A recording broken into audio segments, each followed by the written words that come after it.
Hoje vamos falar um pouco sobre o sofrimento como patológico, a pandemia e seus processos de adoecimento.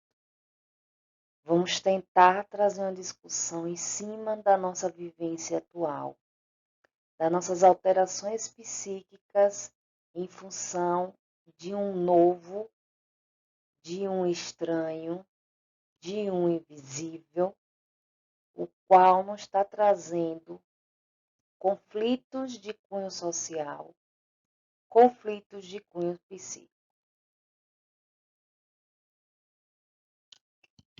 Augusto Cury traz essa fala quando ele caracteriza os transtornos que nós hoje efetivamos como os de maior gravidade, tirando dos pacientes psicóticos que nós relatamos egressos de hospitais psiquiátricos, os pacientes com transtorno de ansiedade.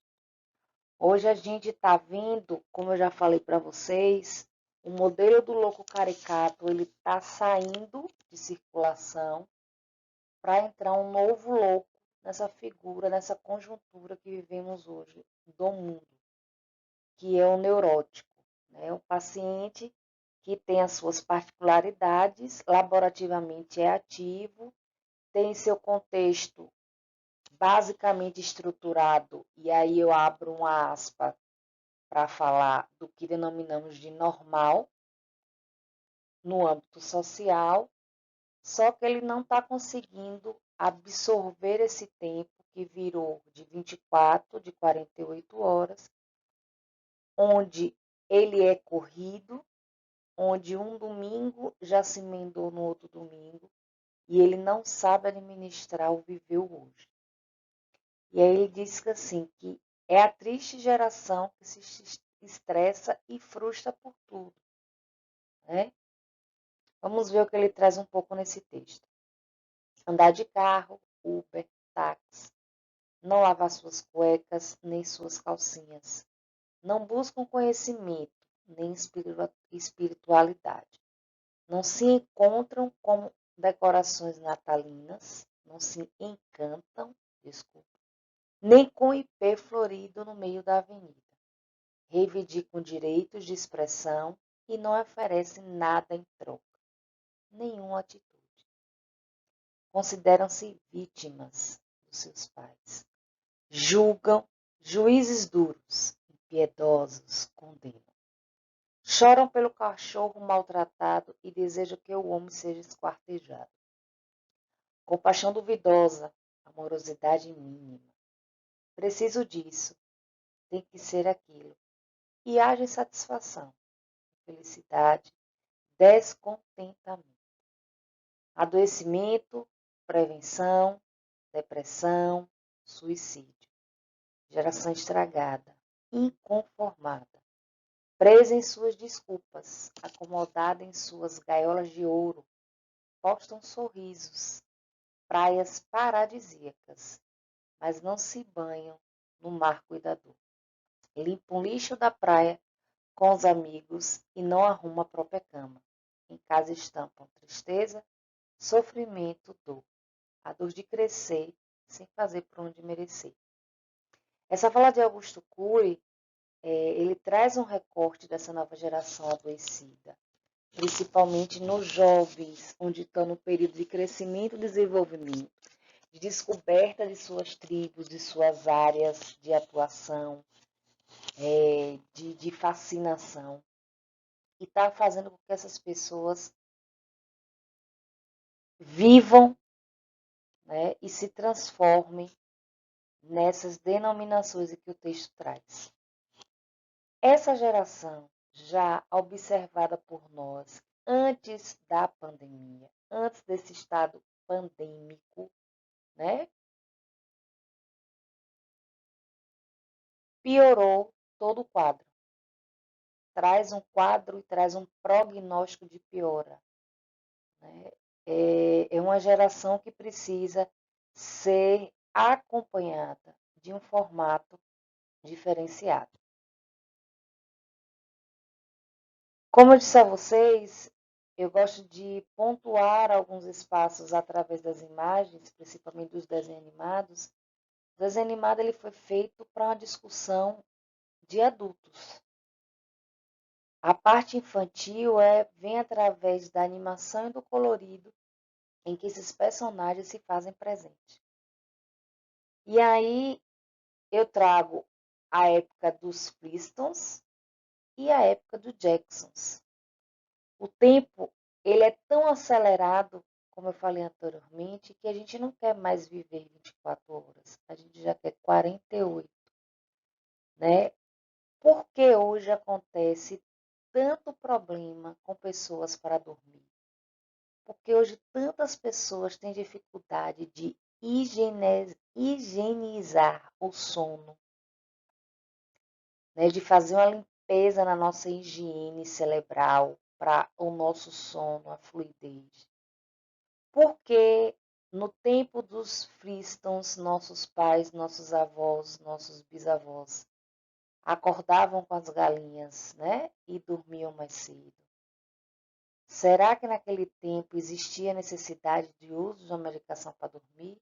Ou essas 8 horas de sono, esse fluido da higiene do sono, nesse momento, ele ocorria bem e diminuía o número de doenças ou de alterações psíquicas nesse processo?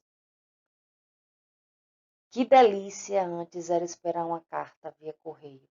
A sensação da demora, da expectativa, do frio da barriga, que hoje não é apresentado, porque a nossa fala é muito rápida através de um dos nossos dispositivos de comunicação, que é o WhatsApp.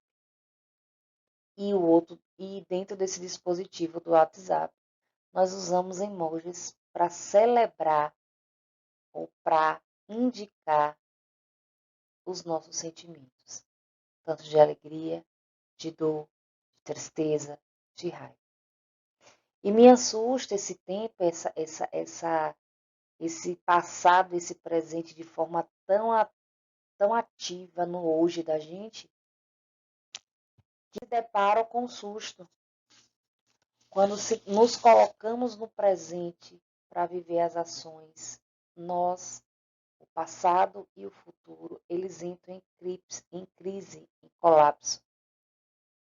Né? E aí eles levam aquele assusto do boom. Eu sustento um passado de um sofrimento que eu não quero sair dele, ou eu tenho dificuldade de sair por algum motivo, e eu impeço de vencer essa batalha de modo futuro. Ou então eu plantei algo no futuro que eu já estou sofrendo nesse meu presente. São sempre essas expectativas. E hoje a minha vivência traz um recorte bem significativo no processo pandêmico. Quantos profissionais de saúde hoje se recusam a estar de linha de frente no combate ao desconhecido? Quantos profissionais de saúde estão adoecendo psiquicamente dentro dos hospitais na linha de frente do Covid? Quantos profissionais já sofriam e hoje atenuaram esse sofrimento? Esse sofrimento ele cresceu e ele está trazendo um problema numa amplitude imensa, silenciosa e plural.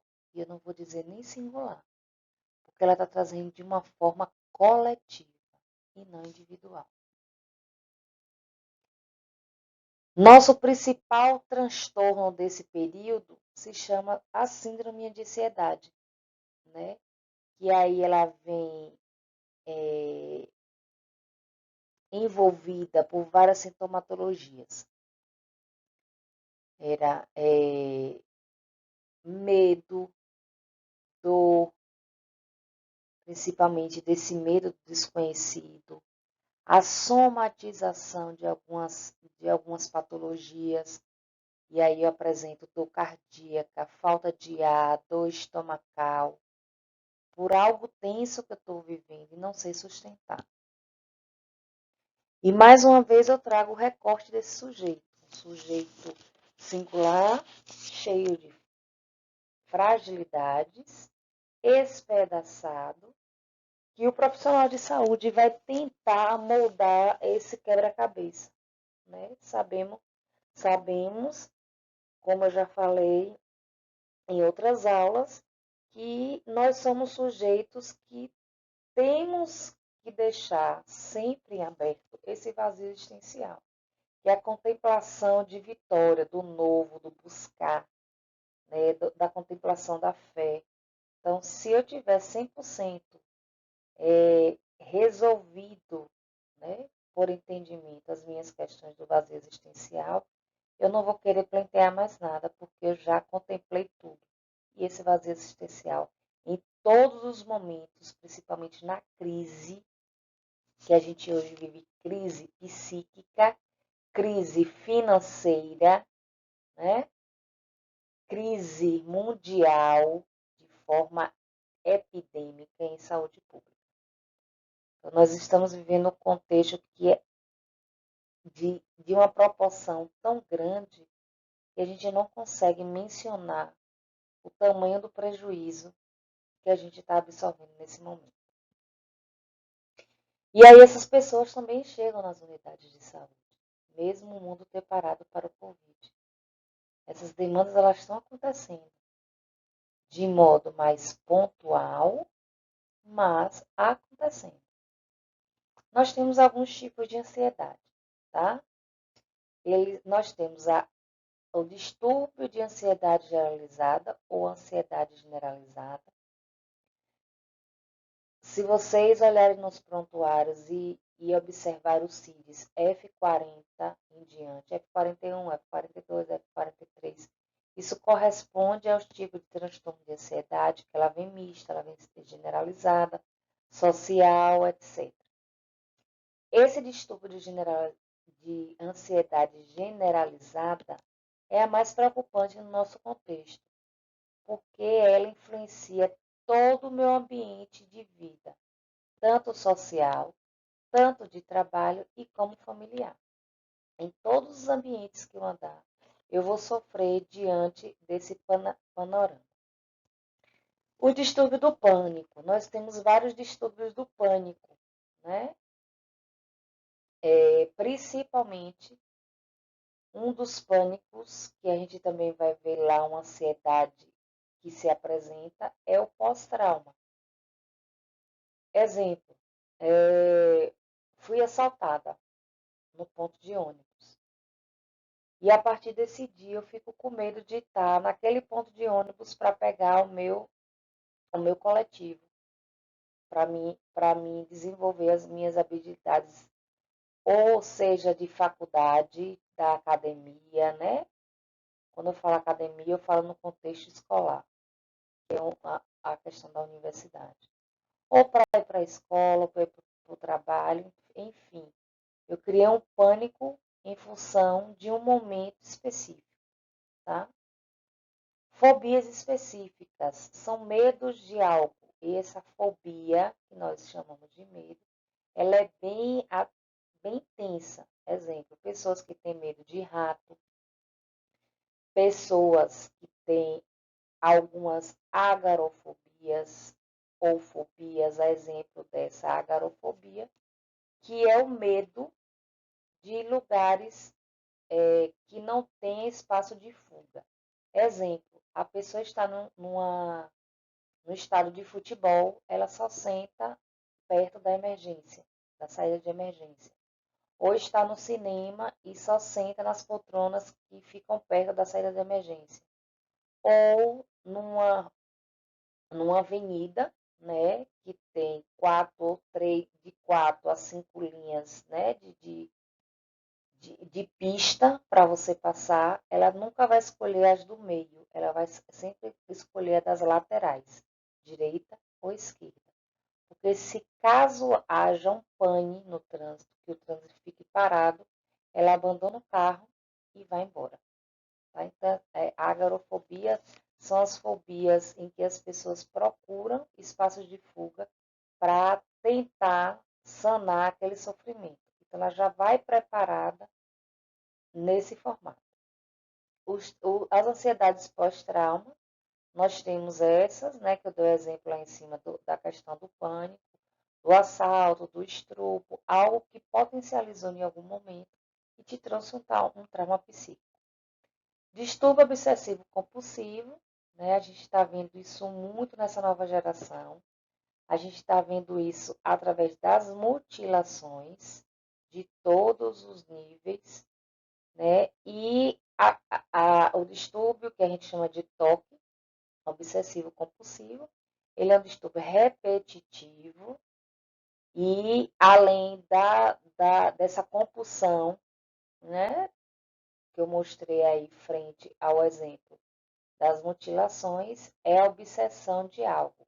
Por exemplo, quem aqui já, por algum momento, achou que não tinha fechado a porta?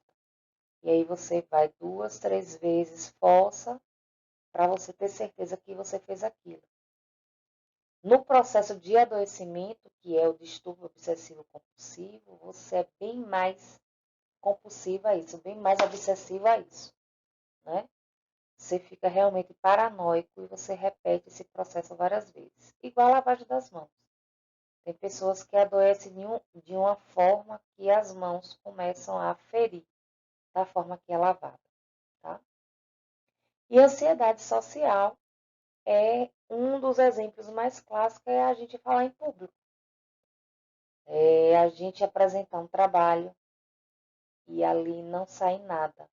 Ficar vermelho, você suar frio e você não colocar para fora tudo que você tem de conhecimento, né? É essa exposição social. O que é que vai chegar para a gente em qualquer tipo de unidade? A gente vê isso mais nas unidades de urgência e emergência. Porém, pode sair ou aparecer em outras unidades de saúde, né? Quais são os sintomas? Preocupação constante, prosgratinação, que é você ficar bem fadigado, adoentado, necessidade de autoafirmação, sudorese, insônia, problema de memória, dores de cabeça, pensamentos excessivos, repetitivos, você fixa naquilo que você está pensando, alterações gastrointestinais, sente queimor, dor, azia, baixa concentração, você não consegue se concentrar porque você está preocupada naquele problema específico que lhe trouxe ansiedade, taquicardia ou dor no peito e falta de ar. O que é mais característico chegar na emergência é falta de ar, taquicardíaca e dor gastrointestinal, tá? Essas pessoas podem sofrer em algum momento com o pensamento acelerado porque você vive discutindo aquela mesma ação, como a gente está vendo hoje, todo mundo discutindo com medo e fugindo e vendo todos os meios de proteção para não ter o Covid-19, tá? Então, são sintomas que a gente pode estar associando a outras patologias, mas mesmo numa urgência e emergência, a gente tem que avaliar isso. Porque ele pode estar pensando, ele pode estar trazendo para a gente de uma forma que venha a somatizar, tá? Observe que os pacientes que vêm com essa demanda, ele tem um discurso muito acelerado, ele fala muito rápido, ele fala ofegante, é muita falta de ar, tá? Isso pode caracterizar essa ansiedade de dizer algo pelo esse sofrimento, e aí ele fica bem mais intenso, ao contrário dessa falta de ar ter outros direcionamentos terapêuticos. Vamos deixar claro através desse esquema o que é uma preocupação normal e o que é um transtorno de ansiedade generalizada, que é o que a gente está vendo mais hoje, tá?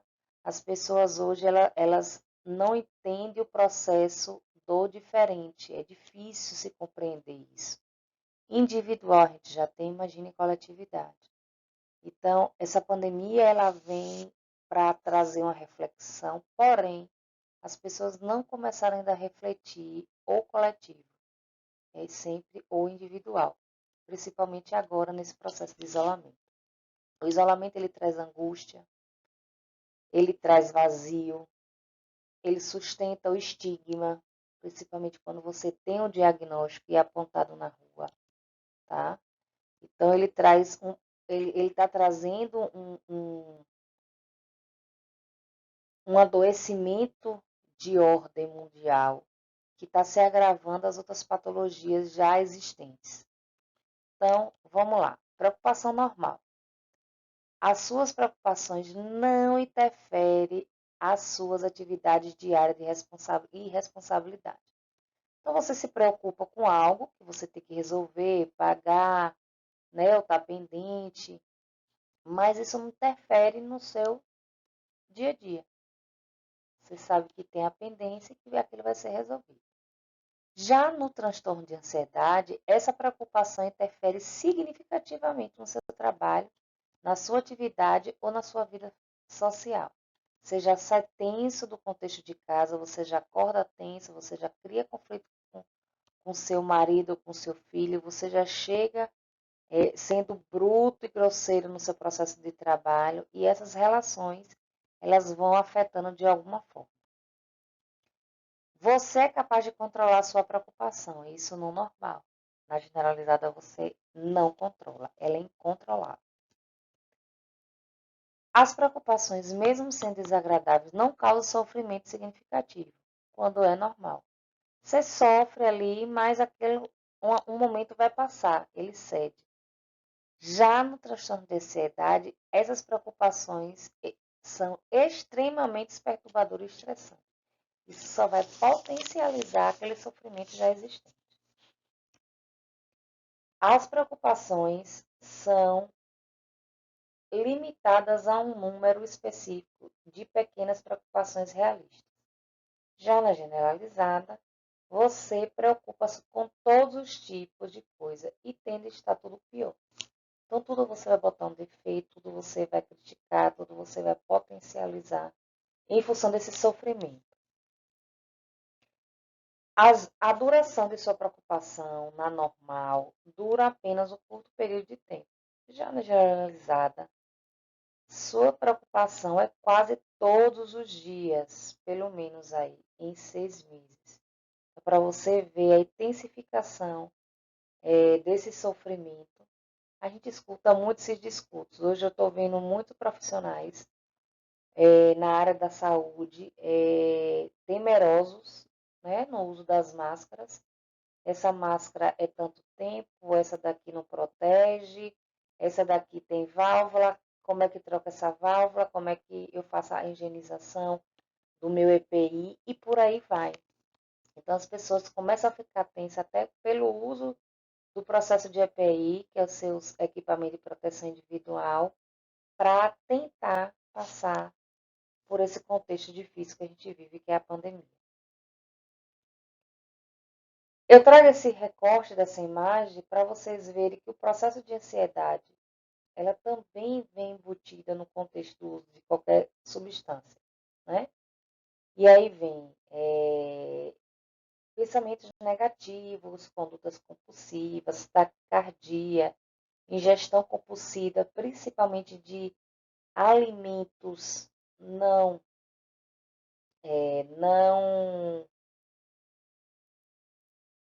que tragam algum prejuízo na alimentação, né? E aí vocês estão vendo salgadinho, tremores, mal-estar abdominal e o uso excessivo, principalmente quem usa o tabaco, que é uma droga comportamental, ela intensifica esse uso em função do seu prejuízo. Então, a pandemia ela vem trazendo, sim, de forma bem dolorosa, bem ampla, todo esse sofrimento de amplitude social, financeira, psíquica, né? E de relação. A gente está tendo uma dificuldade de relação, principalmente em viver nessa zona de isolamento. Né? A gente desafia até esses processos. Mas a gente tem que continuar refletindo que nesse momento a melhor opção é realmente nos reinventar diante do isolamento. A gente tem medo de nos permitir ao novo, porque tudo nos assusta, né? E aí a gente tem que começar a nos permitir a ver outras potencialidades como sujeito, tá? Fica aqui a nossa aula de hoje. Qualquer dúvida estou à disposição. Um abraço.